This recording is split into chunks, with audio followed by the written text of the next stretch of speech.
बहुत समय पहले की बात है। एक छोटे से गांव में एक गरीब किसान रहता था। उसका नाम रहीम खान था। वह बहुत गरीब था। उसकी छोटी सी बगिया से मुश्किल से रोज का खाना मिलता था। उसके पास एक बहुत दुबला और कमजोर बैल था। वह चलते समय लड़खड़ाता था और काम भी बहुत धीरे करता था। उसके पास एक बूढ़ी गाय भी थी। वह बहुत थोड़ा सा दूध देती थी। रहीम खान अपनी इकलौती बेटी फातिमा के साथ रहता था। उसकी पत्नी आयशा कुछ समय पहले एक गंभीर बीमारी के कारण मर गई थी। आयशा की मौत के बाद घर की सारी जिम्मेदारी फातिमा पर आ गई। फातिमा एक सुंदर, समझदार और बहुत दयालु लड़की थी। गांव के सभी लोग उसे बहुत पसंद करते थे। जब भी रहीम खान उसकी मुस्कान देखता, उसका दुख कुछ कम हो जाता था। वह अक्सर उससे कहता था, मेरी बेटी, तुम मेरी आंखों की रोशनी हो। तुम्हारे बिना मेरी जिंदगी खाली है। एक दिन रहीम खान ने चावल के कुछ बोरे अपने कमजोर बैल पर लादे। फिर उसने फातिमा से कहा, मेरी प्यारी बेटी, मैं बाजार जा रहा हूँ। मैं इन बोरों को बेचकर शाम तक वापस आ जाऊंगा। तुम चिंता मत करना। घर में रहना, आराम करना और खाना खा लेना। अगर मैं सारे बोरे बेच दूंगा तो तुम्हारे लिए एक सुंदर शॉल या कुछ गहने ले आऊंगा। फातिमा ने चिंता से कहा, अब्बा, बाजार में बहुत चालाक लोग होते हैं। आप सावधान रहना और जल्दी वापस आना। मैं खाना बनाकर आपकी राह देखूंगी। रहीम खान ने सिर हिलाया और अपने बैल को लेकर बाजार की ओर चल पड़ा। जब वह बाजार पहुंचा तो एक कोने में खड़ा हो गया। फिर वह आवाज लगाने लगा, ताजा चावल के बोरे, सस्ते दाम में। काफी देर बाद एक अमीर व्यापारी वहां आया। उसने रहीम खान को देखा और मन ही मन सोचा, यह आदमी बूढ़ा, गरीब और बहुत सीधा लगता है। इसे धोखा देना आसान होगा। व्यापारी उसके पास आया और बोला, अरे बूढ़े आदमी, क्या तुम ये सारे बोरे बेचना चाहते हो? रहीम खान ने खुशी से जवाब दिया, हाँ साहब, आप क्या कीमत देंगे? व्यापारी मुस्कुराया और बोला, तुम ही कीमत बताओ। रहीम खान ने कहा, 2 चांदी के सिक्के। व्यापारी जोर से हंस पड़ा। उसने कहा, यह कीमत बहुत ज्यादा है। मैं तुम्हें इन सारे बोरों के बदले सिर्फ 1 चांदी का सिक्का दूंगा, लेकिन एक शर्त है, तुम्हें बोरे जैसे हैं वैसे ही बेचने होंगे। गरीब किसान कुछ देर सोचने लगा। उसने मन ही मन कहा, गरीबी में जो मिल जाए वही ठीक है। फिर उसने कहा, ठीक है, मुझे मंजूर है। व्यापारी ने उसे 1 चांदी का सिक्का दे दिया और कहा, अब मेरे साथ चलो। रहीम खान अपना बैल लेकर व्यापारी के घर पहुंचा। वह बोरे उतारने लगा। तभी व्यापारी अचानक बोला, तुम क्या कर रहे हो? रहीम खान ने कहा, मैं बोरे उतार रहा हूं ताकि बैल को साथ ले जा सकूं। व्यापारी हंस पड़ा और बोला, अरे मूर्ख, क्या तुम शर्त भूल गए? रहीम खान घबरा गया और बोला, कौन सी शर्त साहब? मैं समझा नहीं। मैंने तो सिर्फ चावल के बोरे 1 चांदी के सिक्के में बेचे हैं। व्यापारी गुस्से से बोला, सिर्फ बोरे नहीं, तुमने अपना बैल भी उसी 1 सिक्के में बेच दिया है, क्योंकि शर्त यह थी कि बोरे जैसे हैं वैसे ही बेचे जाएंगे। और सारे बोरे बैल के ऊपर रखे हुए थे, इसलिए बैल भी अब मेरा हो गया। मैंने उसकी कीमत दे दी है और अब मैं जा रहा हूँ। रहीम खान को अब सारी बात समझ आ गई। वह रोने लगा और विनती करते हुए बोला, नहीं साहब, ऐसा मत कीजिए। मैं बहुत गरीब आदमी हूँ। लेकिन व्यापारी ने आसपास खड़े लोगों को इकट्ठा कर लिया। फिर वह बोला, देखो भाइयों, ये बूढ़ा आदमी समझौते के बाद धोखा देने की कोशिश कर रहा है। लोगों ने व्यापारी की बात को सही मान लिया, लेकिन रहीम खान बैल छोड़ने के लिए तैयार नहीं हुआ। वहां मौजूद लोगों ने सलाह दी, चलो इसे गांव के मुखिया के पास ले चलते हैं। व्यापारी रहीम खान को गांव के मुखिया के पास ले गया। मुखिया व्यापारी का दोस्त था। व्यापारी ने उसे सारी बात बता दी। गांव के मुखिया ने फैसला व्यापारी के पक्ष में दिया। उसने कहा, किसान को अपनी बेची हुई चीज की पूरी कीमत मिल चुकी है और उसने खुद इस शर्त को माना था, इसलिए गलती उसी की है। उसे अब बैल की मांग करने का कोई हक नहीं है। मुखिया के पक्षपाती फैसले की वजह से रहीम खान को न्याय नहीं मिला। वह रोता हुआ घर वापस आ गया। जब फातिमा ने अपने पिता की हालत देखी तो घबरा गई। उसने चिंता से पूछा, क्या हुआ अब्बा? आपकी आंखों में आंसू क्यों हैं? क्या सब ठीक नहीं है? रहीम खान रोते हुए बोला, मैं क्या कहूँ बेटी, आज हमारी किस्मत ने हमारा साथ नहीं दिया। हमारे पास पहले ही पैसा नहीं था और आज हमारा बैल भी हमसे छीन लिया गया। फिर उसने फातिमा को सारी बात बता दी। फातिमा ने उन्हें दिलासा देने की कोशिश की। उसने कहा, अब्बा चिंता मत कीजिए, अल्लाह सब कुछ बेहतर कर देगा। उसकी मदद देर से आती है लेकिन आती जरूर है। दोनों ने खाना खाया और सो गए। अगले दिन रहीम खान बीमार हो गया।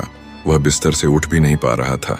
जब फातिमा ने अपने पिता की हालत देखी तो उसने कहा, अब्बा, आज मैं बाजार जाऊंगी। हमारे पास बहुत सारी सब्जियां हैं। शायद मेरी किस्मत आपसे बेहतर हो और मैं उन्हें अच्छे दाम में बेच सकूं। रहीम खान ने उसे रोकने की कोशिश की, लेकिन फातिमा नहीं मानी। उसने सब्जियां बूढ़ी गाय पर रखीं। फिर वह गाय को लेकर बाजार की ओर चल पड़ी। चलते हुए वह मन ही मन सोच रही थी, अगर वह धोखेबाज व्यापारी फिर से मिला तो मैं उसे ऐसा सबक सिखाऊंगी कि वह कभी नहीं भूलेगा। उसी दिन वही व्यापारी भी बाजार आया हुआ था। वह फिर से किसी को धोखा देने की सोच रहा था। उसने फातिमा को देखा और मन ही मन बोला, वाह, आज तो एक भोली लड़की मिल गई। कल बैल मिला था और आज गाय मिल जाएगी। वह उसके पास आया और बोला, ए लड़की, इन सारी सब्जियों को कितने में बेचोगी? फातिमा ने कहा, 3 चांदी के सिक्के। व्यापारी ने उससे बहुत बहस की। आखिर में दोनों 2 चांदी के सिक्कों पर राजी हो गए। फिर व्यापारी ने एक शर्त रखी, लेकिन तुम्हें सब्जियां जैसी हैं वैसी ही बेचनी होंगी। क्या तुम्हें मंजूर है? फातिमा ने उसकी बात सुनी और हल्की मुस्कान दी। वह मन ही मन सोचने लगी, अच्छा, यही वही धोखेबाज व्यापारी है। आज मैं इसे नहीं छोड़ूंगी। व्यापारी बोला, जल्दी जवाब दो लड़की, मेरे पास ज्यादा समय नहीं है। फातिमा मुस्कुराई और बोली, ठीक है साहब, मैं बेच दूंगी, लेकिन मेरी भी एक शर्त है। आप मुझे पैसे भी उसी हालत में देंगे जैसे वे हैं। व्यापारी खुशी से तुरंत मान गया। शर्त के मुताबिक फातिमा सब्जियां लेकर व्यापारी के घर पहुंच गई। उसने कहा, साहब, मैं ये सब्जियां कहाँ रखूं? व्यापारी ने उसकी बात सुनी और गुस्से में बोला, अरे लड़की, क्या तुम सौदे की शर्त भूल गई हो? मैंने कहा था कि मुझे सब्जियां जैसी हैं वैसी ही चाहिए, यानी गाय के साथ भी। मैंने इन्हें इसी हालत में खरीदा है, इसलिए अब गाय भी मेरी है। इसे जाकर अस्तबल में बांध दो। फातिमा ने शांति से गाय को बांध दिया। फिर उसने कहा, साहब, अब मुझे मेरी कीमत दे दीजिए। व्यापारी ने 2 चांदी के सिक्के निकाले और कहा, लो, यह तुम्हारे सौदे की कीमत है। फातिमा ने कहा, जरा ठहरिए साहब, आपने मुझसे वादा किया था कि आप मुझे पैसे उसी हालत में देंगे जैसे वे हैं। अभी सिक्के आपके हाथ में हैं, इसलिए आपको सिक्कों के साथ अपना हाथ भी मुझे देना होगा। यह सुनकर व्यापारी गुस्से से चिल्लाया, ये क्या बेकार की बात है लड़की? फातिमा ने तुरंत जवाब दिया, मैं बेकार की बात नहीं कर रही, मैं सिर्फ इंसाफ की बात कर रही हूँ। आपने खुद इस शर्त को माना था, अब मुझे सिक्कों के साथ अपना हाथ भी दीजिए, वरना मैं यहाँ से नहीं जाऊंगी। फिर वह जोर जोर से बोलने लगी। उसकी आवाज सुनकर बहुत से लोग वहां इकट्ठा हो गए। फातिमा ने उन्हें पूरी बात बता दी। लोगों ने उसकी बात सुनी और कहा, हाँ, अगर शर्त ऐसी है तो व्यापारी को अपना हाथ देना चाहिए, नहीं तो हम तुम्हें पकड़कर विद्वान और गांव के मुखिया के पास ले जाएंगे। यह सुनकर व्यापारी के चेहरे पर चिंता दिखाई देने लगी। वह बोला, ठीक है लोगों, अगर यही फैसला है तो मैं खुद ही गांव के मुखिया के पास चलूंगा। मुझे यकीन है कि वह मुझे न्याय देगा। फिर सब लोग फातिमा और व्यापारी को लेकर गांव के मुखिया के पास गए। गांव का मुखिया व्यापारी का बहुत करीबी दोस्त था, लेकिन यह बात वहां मौजूद किसी को नहीं पता थी। जब मुखिया ने पूरी कहानी सुनी तो वह उलझन में पड़ गया। वह सोचने लगा कि अब मैं अपने दोस्त को कैसे बचाऊं। मुखिया मन ही मन सोचने लगा, अगर मैं अपने दोस्त का साथ दूंगा तो लोग मुझे अन्यायी समझेंगे, और अगर यह बात राजा तक पहुंच गई तो मेरे लिए बड़ी मुसीबत हो जाएगी। थोड़ी देर सोचने के बाद मुखिया बोला, बेटी, पूरी कहानी सुनने के बाद हमें लगता है कि गलती इस व्यापारी की है। तुम्हारी मांग भी सही है, लेकिन बेटी, क्या तुम सच में किसी इंसान का हाथ लेना चाहती हो? अगर तुम चाहो तो व्यापारी के हाथ की जगह वह तुम्हें कुछ और दे सकता है, और साथ में 5 चांदी के सिक्के भी देगा। लेकिन फातिमा ने मना कर दिया। उसने कहा, नहीं मुखिया जी, मुझे तो सिर्फ उसका हाथ चाहिए जैसा कि शर्त में कहा गया था। बहुत देर तक उसे समझाने की कोशिश की गई। फिर फातिमा ने कहा, अगर आप चाहें तो मैं अपना हक छोड़ सकती हूँ, लेकिन उसके बदले मुझे 100 सोने के सिक्के चाहिए। यह सुनकर व्यापारी तुरंत बोला, नहीं मुखिया जी, मैं ये बात नहीं मान सकता, यह कीमत बहुत ज्यादा है। फातिमा ने सख्त आवाज में कहा, अगर तुम्हारे लिए यह कीमत तुम्हारे हाथ से ज्यादा है तो फिर मुझे तुम्हारा हाथ ही चाहिए। जल्दी करो और उसका हाथ काट कर मेरे बूढ़े पिता के पास घर भेज दो। गांव का मुखिया अपने दोस्त को बचाने के लिए कुछ भी नहीं कर सका। आखिर उसने कहा, ऐ व्यापारी, अब सारी गलती तुम्हारी है। अब तुम्हारे पास 2 ही रास्ते हैं, या तो शर्त के अनुसार अपना हाथ दे दो या फिर 100 सोने के सिक्के दे दो। यही हमारा फैसला है। जब व्यापारी ने मुखिया का फैसला सुना तो वह डर गया, लेकिन मजबूरी में उसे सोने के सिक्के देने पड़े। सिक्के देते समय उसने गुस्से में कहा, ऐ लड़की, ये मत समझना कि तुम मुझसे ज्यादा चालाक हो। फातिमा ने चुनौती भरे अंदाज में कहा, साहब, सच्चाई यह है कि मैं आपसे ज्यादा समझदार हूँ। अगर विश्वास नहीं है तो आजमा कर देख लो। व्यापारी ने उसकी बात सुनी और सोचने लगा, ये लड़की खुद ही जाल में फंसने के लिए तैयार है, क्यों ना मैं एक और चाल चलूं और अपना पैसा वापस ले लूं। अगले ही पल व्यापारी बोला, ऐ लड़की, अगर तुम्हें अपने दिमाग पर इतना घमंड है तो चलो एक शर्त लगाते हैं। हम दोनों गांव के मुखिया के सामने एक अजीब कहानी सुनाएंगे, लेकिन वह कहानी झूठी होगी। जिसकी झूठी कहानी ज्यादा अच्छी होगी वही जीत जाएगा। मैं 1000 सोने के सिक्कों की शर्त लगाता हूँ और तुम सिर्फ 100 सिक्कों की शर्त लगा सकती हो, लेकिन 2 बातें याद रखना। हम में से कोई भी दूसरे को झूठा नहीं कहेगा, और अगर यहाँ मौजूद कोई भी व्यक्ति कहे कि यह कहानी सच है तो वह तुरंत हार जाएगा। फातिमा ने कहा, मैं इन शर्तों के साथ तुम्हारी चुनौती स्वीकार करती हूँ। जब मुखिया ने फातिमा और व्यापारी की यह चुनौती सुनी तो वह मुस्कुराया। उसने कहा, मैं और यहाँ मौजूद सभी लोग तुम्हारे बीच फैसला करने के लिए तैयार हैं। अब अपनी कहानी सुनाओ। है व्यापारी, पहले तुम अपनी कहानी सुनाओ। व्यापारी गर्व से सीना तानकर खड़ा हुआ और बोला, मुखिया जी, एक बार मैंने अपने घर के आंगन में सिर्फ 2 सेम के दाने फेंके, सिर्फ 2 दाने। अगले ही दिन वहां बहुत बड़े पेड़ उगाए। उनकी शाखाएं आसमान तक पहुंच गईं।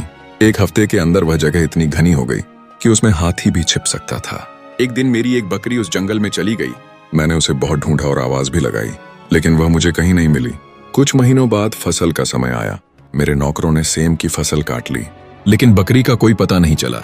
मैंने कुछ दाने अपने लिए पीस लिए और बाकी बहुत ऊंचे दाम पर बेच दिए। मुझे इतना फायदा हुआ कि बकरी की कीमत भी कई गुना बढ़ गई।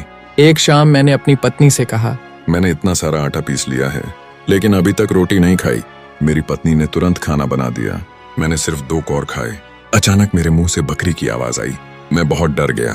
अचानक मेरे मुंह से एक बकरी बाहर कूद गई, फिर दूसरी और फिर तीसरी, और देखते ही देखते 50 बकरियां मेरे सामने दौड़ने लगीं। सब की सब मोटी और तंदुरुस्त थीं। बस यही मेरी कहानी है। अब बताओ मेरी कहानी कैसी थी? मुखिया तुरंत बोला, अरे व्यापारी, ये तो बिल्कुल झूठी कहानी है। ऐसा कभी नहीं हो सकता।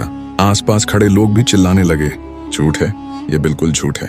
व्यापारी मन ही मन खुश हो गया। उसे लगा कि अब वह जरूर जीत जाएगा। फातिमा कुछ देर चुप रही, फिर वह मुस्कुराई और बोली, साहब व्यापारी, आपकी कहानी तो बिल्कुल सच्ची लगती है, खासकर आप जैसे अमीर और समझदार लोगों के साथ। तुम जैसे लोगों के साथ इससे भी बड़े चमत्कार होते रहते हैं। व्यापारी हंस पड़ा और बोला, ठीक है, तो मैं जीत गया। अब मुझे 1000 सोने के सिक्के दे दो। फातिमा ने कहा, जरा रुकिए, पहले मेरी कहानी सुन लीजिए, फिर फैसला कीजिए। फातिमा ने गहरी सांस ली और बोलना शुरू किया, मुखिया जी, एक बार मैंने अपने आंगन में कपास का एक बीज बोया। अगले ही दिन वहां बहुत ऊंचा कपास का पेड़ उगाया। उसकी छाया इतनी बड़ी थी कि 3 दिन चलने के बाद भी खत्म नहीं होती थी। जब कपास तैयार हो गया तो मैंने उसे तोड़कर बाजार में बेच दिया। मुझे बहुत ज्यादा पैसा मिला, इतना पैसा कि मैंने 100 ऊंट खरीद लिए। उन ऊंटों पर रेशमी कपड़े और सोने चांदी के गहने लदे हुए थे। मैंने अपने बड़े भाई से कहा, भाई, यह सब सामान शहर ले जाओ और व्यापार करो। लेकिन 5 साल बीत गए और उसका कोई समाचार नहीं आया। फिर मुझे पता चला कि एक सफेद दाढ़ी वाला आदमी लुटेरा था। उसने रास्ते में मेरे भाई को मार दिया और सारा सामान लूट लिया। मैंने उस कातिल को ढूंढने की बहुत कोशिश की, लेकिन मुझे कोई पता नहीं चला। फिर किस्मत ने मेरी मदद की और मुझे पता चला कि वह क्रूर और धोखेबाज आदमी कौन है। वह और कोई नहीं बल्कि यही अमीर व्यापारी है, जो इस समय सबके सामने खड़ा है। इसी ने मेरे भाई को अपने चने के जंगल में मार डाला। मेरे भाई के ऊंट, उसके कपड़े और उसके गहने सब इसी के पास हैं। मुखिया के पास बैठे लोग चिल्लाने लगे, हाँ, इस लड़की की कहानी तो बिल्कुल झूठी लगती है, यह सच नहीं हो सकती। फातिमा ने कहा, अगर आपको मेरी कहानी झूठ लगती है तो इस व्यापारी से ही पूछ लीजिए। इसी ने अभी अपने घने जंगल की कहानी सुनाई थी, जहां उसकी बकरी खो गई थी। यह सुनकर व्यापारी घबरा गया। वह सोचने लगा, अब मैं बहुत मुश्किल में फंस गया हूँ। अगर मैं कहूँ कि यह झूठ बोल रही है तो मुझे 1000 सोने के सिक्के देने पड़ेंगे, और अगर मैं इसकी बात को सच मान लूं तो ये अपने भाई के बदले मुझसे ऊंट और सामान मांगेगी, और अगर मैंने मना किया तो शायद मुझे सजा भी मिल सकती है। गांव के मुखिया को भी समझ आ गया कि यह लड़की बहुत चालाक है और उसने व्यापारी को सबके सामने मुश्किल में डाल दिया है। अब वह अपने दोस्त की मदद नहीं कर सकता था। व्यापारी बेबस होकर मुखिया की तरफ देखने लगा। मुखिया बोला, मुझ की तरफ मत देखो, जल्दी बताओ, क्या यह लड़की सच कह रही है या झूठ? व्यापारी गुस्से में दांत पीसते हुए चिल्लाया, अरे झूठी लड़की, तुम बिल्कुल झूठ बोल रही हो। फातिमा मुस्कुराई और बोली, तो फिर मैं जीत गई। अब मुझे 1000 सोने के सिक्के दे दो। व्यापारी ने शर्म से सोने के सिक्कों की थैली निकाली और उसे फातिमा को दे दिया। फातिमा जाते हुए बोली, व्यापारी साहब, हमेशा 2 बातें याद रखना। पहली बात, कभी किसी गरीब या कमजोर इंसान को धोखा देने की कोशिश मत करना। दूसरी बात, किसी को भी मूर्ख समझकर उसका फायदा मत उठाना, वरना हो सकता है कि वही दिन तुम्हारे लिए सबसे बुरा साबित हो। व्यापारी गुस्से से उसे जाता हुआ देखता रहा। उधर सूरज डूबने वाला था। गांव के रास्ते पर रहीम खान अपने घर के सामने बेचैनी से टहल रहा था। वह बार बार इधर उधर देख रहा था। उसकी आंखों में आंसू थे और उसके हाथ कांप रहे थे। वह कह रहा था, हे अल्लाह, फातिमा अभी तक वापस नहीं आई। कहीं उसके साथ भी वही ना हुआ हो जो मेरे साथ हुआ था। मैंने उसे अकेले क्यों भेज दिया? मैंने बहुत बड़ी गलती कर दी। रहीम खान की दुआ अभी खत्म भी नहीं हुई थी कि उसे दूर से एक जानी पहचानी आवाज सुनाई दी। वह फातिमा थी। वह हाथों में एक भारी थैला लिए आ रही थी। उसके चेहरे पर खुशी चमक रही थी, लेकिन उसके साथ गाय नहीं थी। यह देखकर रहीम खान का दिल घबरा गया। वह दौड़कर उसके पास गया और बोला, बेटी गाय कहाँ है? कहीं तुम्हारे साथ कोई मुसीबत तो नहीं हुई? फातिमा मुस्कुराई और अपने पिता को गले लगा लिया। फिर उसने थैला खोलकर उनके सामने रख दिया। जब रहीम खान ने सोने के सिक्कों की चमक देखी तो उसकी आंखें हैरानी से फैल गईं। फातिमा ने कहा, अब्बा, ये लीजिए 1000 सोने के सिक्के। आज मैंने उस धोखेबाज व्यापारी को उसकी असली जगह दिखा दी। फिर फातिमा ने अपने पिता को पूरी कहानी सुनाई कि कैसे उसने व्यापारी को उसी के शब्दों में जवाब दिया, कैसे लोगों ने उसका साथ दिया और कैसे व्यापारी खुद अपने जाल में फंस गया। अंत में बुद्धिमत्ता की प्रतियोगिता में फातिमा ने जीत हासिल की। व्यापारी को 100 सोने के सिक्के देने पड़े। रहीम खान कभी हंसते कभी रोते। फिर उसकी आंखें गर्व से भर आईं। उसने कहा, बेटी, मुझे आज तक पता नहीं था कि छोटी फातिमा इतनी समझदार है। तुमने सिर्फ हमें गरीब होने का शर्मिंदा नहीं किया, बल्कि हमारी इज्जत भी बचाई। रहीम खान ने उन सोने के सिक्कों से नया घर बनवाया। कुछ ही दिनों बाद उसकी बेटी फातिमा की शादी गांव के पास के एक व्यापारी के बेटे यूसुफ से तय हो गई। शादी की तैयारियां शुरू हो गईं। सुंदर साड़ी खरीदी गई। फातिमा के गहने, बर्तन और बाकी सभी चीजें तैयार की गईं। गांव के सभी लोग शादी में शामिल हुए। शादी के बाद फातिमा अपने पति के साथ खुशी खुशी रहने लगी। वहां भी उसकी बुद्धिमत्ता, सुंदरता और अच्छाई की वजह से सभी लोग उसे पसंद करने लगे। फातिमा अक्सर अपने पिता के पास जाती, उसे फल, कपड़े और दवाइयां लाकर देती। रहीम खान ने उन पैसों का इस्तेमाल लोगों की मदद करने में किया और बाकी जिंदगी खुशी और आराम से बिताई। दोस्तों, अगर आपको ये कहानी थोड़ी भी पसंद आई तो लाइक बटन दबाइए और चैनल को सब्सक्राइब करें। हमें कमेंट में बताइए कि इस कहानी से आपने क्या सीखा। दिल से धन्यवाद हर कमेंट के लिए। हम फिर अगली कहानी में मिलेंगे। तब तक अपना ध्यान रखें।